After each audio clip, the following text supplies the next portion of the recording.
ไปออกมาพี่น่ะแม่นเมื่อเลยบัดนี้นอนพอไปยังฮะเราก็คืนยันบ่มีบ่นอนนั่นโอ้ยนอนเต็มเลยบ่ทำมาเลือกก็ก้อนคืนสักกันคือกระสอบเข้าเลยเนาะคือกระสอบปูนใช่ไหมเนาะก้อนสักกันเลยนอนสมาธิเลยนอนสมาธิวะพูดแล้วโอกาสหน้าเพราะโอกาสหน้าจะขึ้นมาใหม่เลยก็สิพากันมาเยี่ยมมายามคือเก่าแล้วเดี๋ยวหลายคนจะได้ทั้งพอพรวาเซนเพิ่นก็อยู่ประจำอยู่แล้ววันนี้มันวาเซนเพิ่นเฮงประจำได้วันนี้เฮ็ดเฮือนเดี๋ยวเนาะ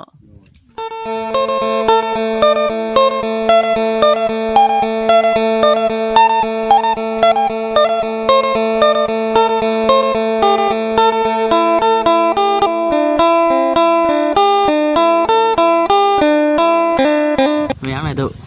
ว่าเพิ่นอะไรเพิ่นที่ลงคลิปนั่นแหละลงคลิปไม่กลัวอัน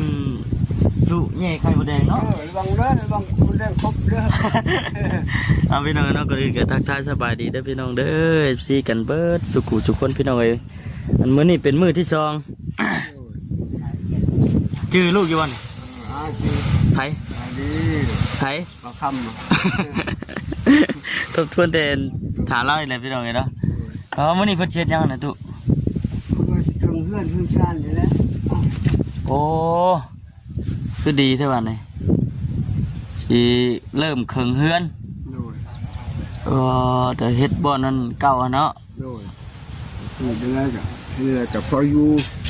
ทะเบียนพอใจแล้วพอกันใจเลยสการเล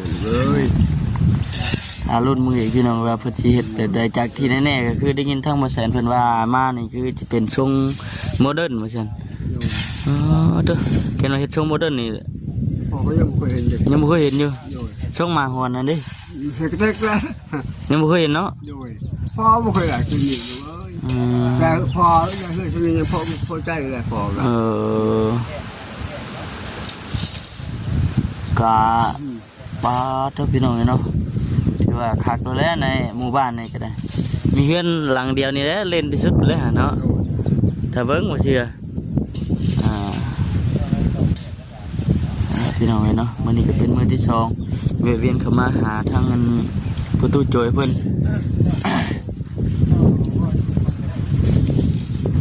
ช่วงพุ่นแหละช่วงบ่ายๆจังสิได้ไปมันจะไปหาที่ไหนอีบอกว่าเรื่องข่าวคือว่าจะไปเบิ่งถ้ำว่าได้ยินข่าวว่าจะไปเบิ่งถ้ำบ่นี่ว่าไปเบิ่งมันนอนหันผู้ใดเว้านะนี่ลำบากเขาว่ะบ้านเขานี่แหละเบิ่งคลิปนะว่าบอกเขาเบาหลาว่าพ่อที่ทำเบิ่งมันพุ่นนอนที่ถ้ำว่ะแม่นดีบ่ตุเจ้ากันทำนี่บ้านแล้วพอนอนบ่หันกันทำตัวนั้นตะกี้เจ้าก็นอนอยู่ในถ้ำพุ่นนอนก็ทำอะไรก็พอไปตัดมาตัดต่อแล้วพุ่นตกห้ำเนี่ยเขานอนครับมันเป็นผู้เป็นอย่างเชี่ยวบ่ทำไปได้ยังไงทำเลิกดินเพียงนี่แต่ว่ามันมีโกนลงไปมันมีอันหินเด้ทำมีหางงูอะไรงูจงอางก็มีเลยพอจะเอางูออกใจพอเราไปถึงยังได้งูกันเราไปใกล้งูไฟไวหันผมนอนบนพอนอนหันยันทำบริเวณประจักษ์มันนอนทำพอนอนทนพี่ยันคนละทำดิยันคนละทำพอนอนเก็บบ้านเขาเองนี่แล้วทำกระพุ้งพอนอนทำกระพุ้งชายติดเขาหันนอนหันใครปุ่นตกนอนหันไม่เปียกนะมันเป็นพลานหินแต่ว่ามันเป็นพลานหินแล้วมันเป็นทำข้างในแหละแล้วมันเป็นงูที่นี่แบบพอนอนนะมันชูๆเขานอนหันเลยฝุ่นตกอะฝุ่นตกฝุ่นลิ้นน้ำบ่ถ่วมบ่ใช่ก็ไม่มีน้ำไหลออกว่ายทำ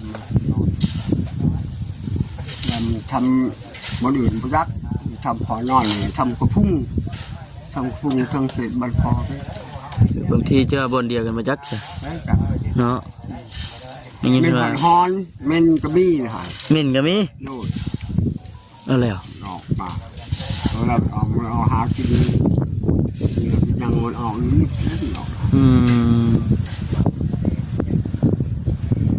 น เรือมันไม่แล้วงูเรือ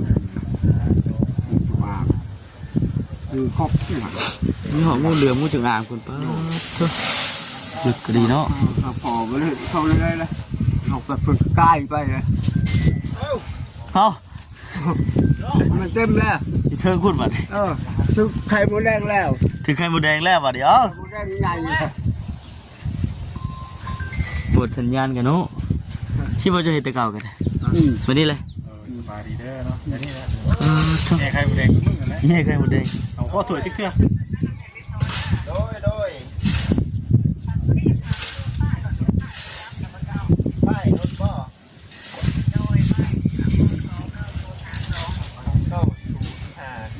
ป้ายใหม่นะบ่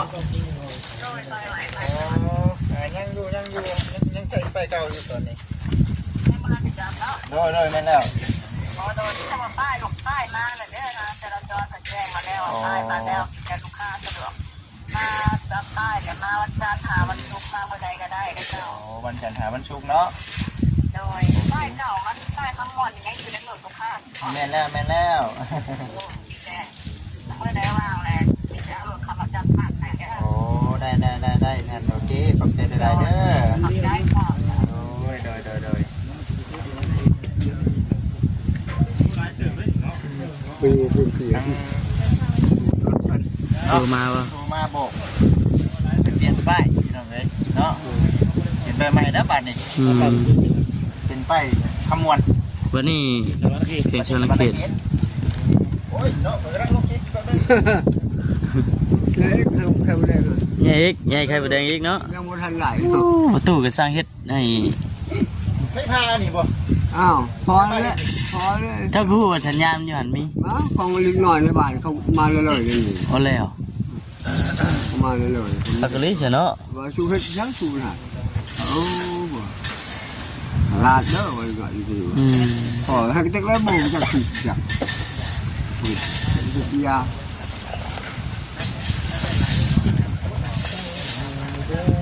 นี่แหละพี่น้องเนาะ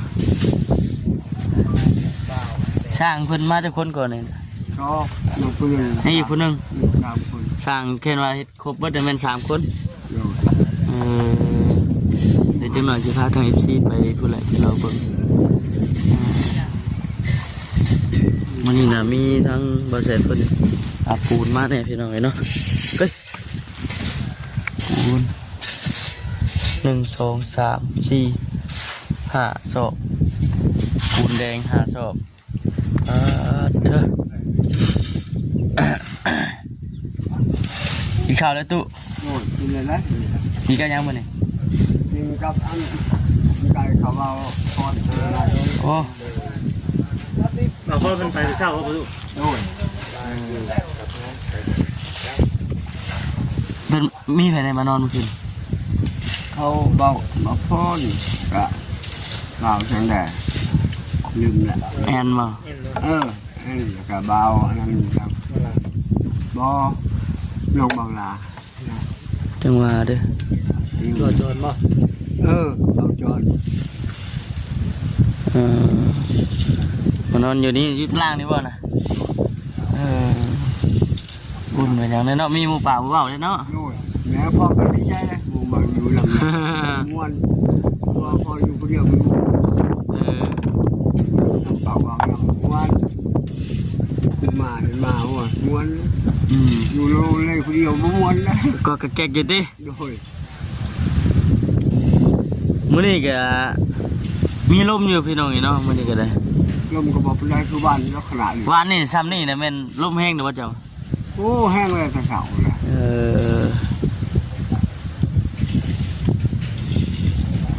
พอจะเช็ดหัวคืน เป็นจังได๋ โอ้ยว่ะล่มแห้งไม่ได้แล้วเหมือนจะชิมตาให้จับพอคือนอนเลยพอเขาเจ็บแบบมันล่มแห้งผลพิษนะ ผิดบ่เจ็บหัวติ เจ็บหัวก็นอน บ่ได้ผัดเด้อว่าตู้ ก็มันฟันจับ ขึ้นเฮือนใหม่ขึ้นมื้อทวิตได้แต่ผ่านยังวะบ่ได้ผ่านบ่ พันตะบิดเห็นผู้เช้ามา3 คนมาขอเขาพอให้แล้วก็พอก็ย่อเลยมันพันเลยแหละ ผ่านแต่มื้อที่ขึ้นเฮือนทวิตพุ่น โดยพอนั่งกวิน ย่อเพิ่นมาแต่เพิ่นโทรบอกว่าให้ย่อพอย่อหาละมันพันยังเลย จะท่าฮอดเดี๋ยวนี้ติ โดนนอนเลยสบายม่วนนอนพุ่งก็กอกๆเลย คงแต่ปงหัวลง โดน นอนกอกๆเลยติ โดน พี่น้องเนาะถือว่าสบายกว่าแต่ก่อนหลายมื้อนี้บริษัทที่เข้าบ่มื้อนี้ ชันแล้วแหละ แล้วแหละ โดน ยังบ่ได้ ยังแต่ชียิบยังถาวายเข้ามา โอ้ยังถ่าวายอยู่ ยังมีวายมีวายก็จะชียิบเนี่ยปืนเชนล็อกเนี่ย หยิบแล้วก็อันหยิบสตีนเนาะหยิบตีนใช่แน่อืม ใส่หมดแล้ว แค่ว่าเฮามีไม้หลายมาเฮ็ดขายเนาะ โดยอันนี้มันมีไม้ มันบ่มีใหญ่ไปทางไหนก็ พอเขาคอนบ้านในเมืองเขาเอาให้ เออ เขาสงสารเขา ไม้น้ำเพื่อนเพิ่นสิบ่ ไม้เขาจะปลูกนะเราให้พอได้มีช่องน้อยคือว่าพอแกใครเจ้ารู้เว้ยว่า มันสี่มันคล้ายหรอกมันซื้อ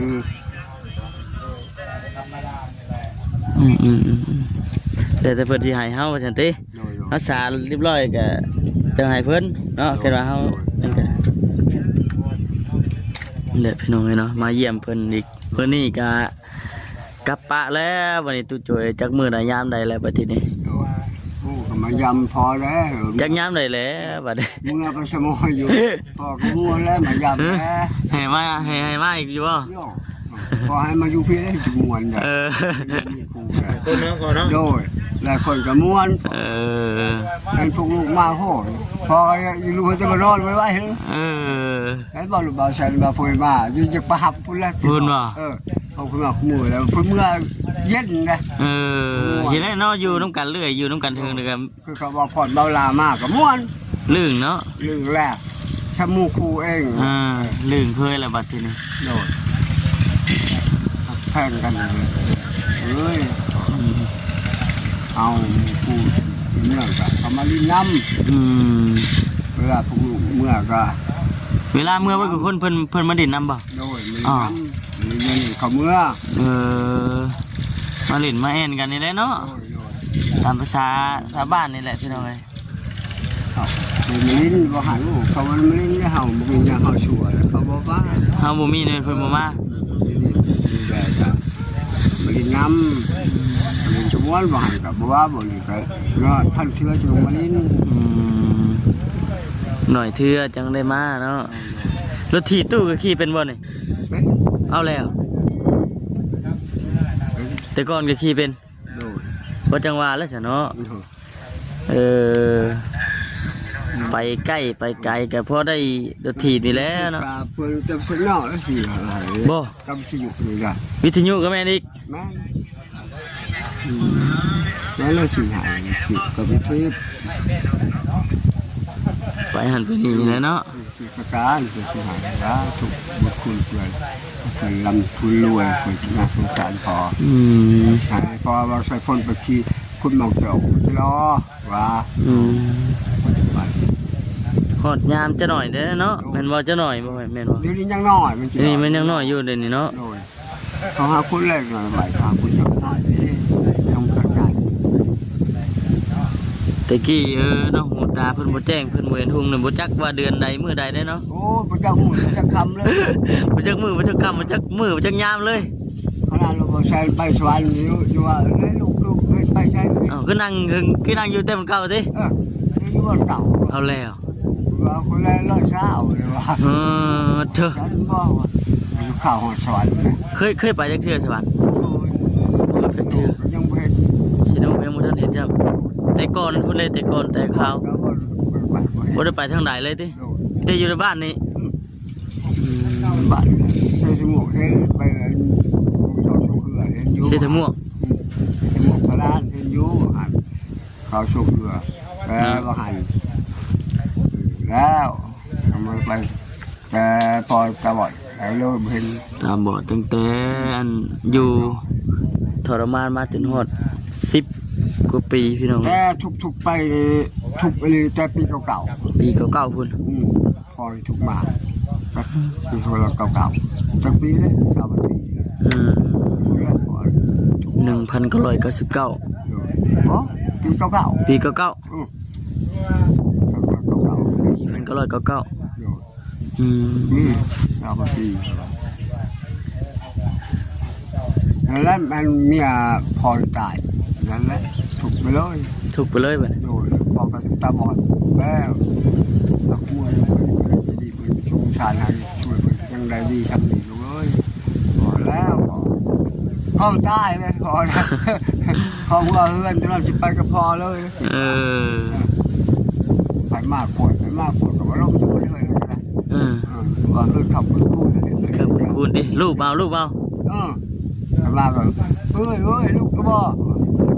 ยากเขาเนาะนอน เหมือนเงินกับมันคูณบ่ กับคุณบ่ลมใหม่ ตะกี้บ่ ลูกเห็นแล้วว่าพี่น่ะ แม่น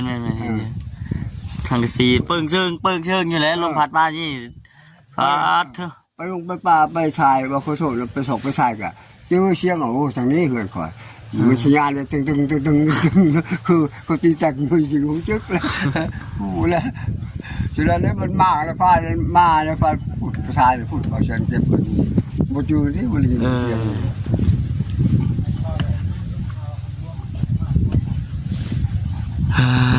นี่แหละพี่น้องเนาะก็เลยพาไทยซีนั่งอารมณ์กับประตูจอยเพิ่นช่วงตอนเช้ามากันเนาะ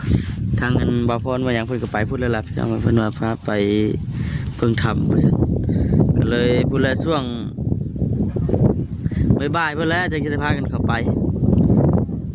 ออกมาพี่น่ะแม่นเมื่อเลยบัดนี้นอนพอไปยังแล้วก็คืนเย็นบ่มีบ่นอนนั่นโอ้ยนอนเต็มเลยบ่ทำมาเรือก็ก้องขึ้นสิกันคือกระสอบเข่าเนี่ยเนาะคือกระสอบปูนใช่ไหมเนาะก้องสิกันเลยนอนสมาธิเลยนอนสมาธิวะพูดแล้วโอกาสหน้าเพื่อโอกาสหน้าจะขึ้นมาใหม่เลยก็สิพากันมาเยี่ยมมาอย่างคือเก่าแล้วเดี๋ยวหลายคนจะได้ทั้งพอฟอนวาเซนเพิ่นก็อยู่ประจำอยู่แล้ววันนี้มันวาเซนเพิ่นเฮงประจำได้วันนี้เทือนเดี๋ยวเนาะเทือนอยู่นี่มีสุเพื่อนเลยแหละมาเป็นมาเสียงพอดีกินฮอดใช่ฮอดแล้วมาเลยเมื่อดิมาเลยเมื่อ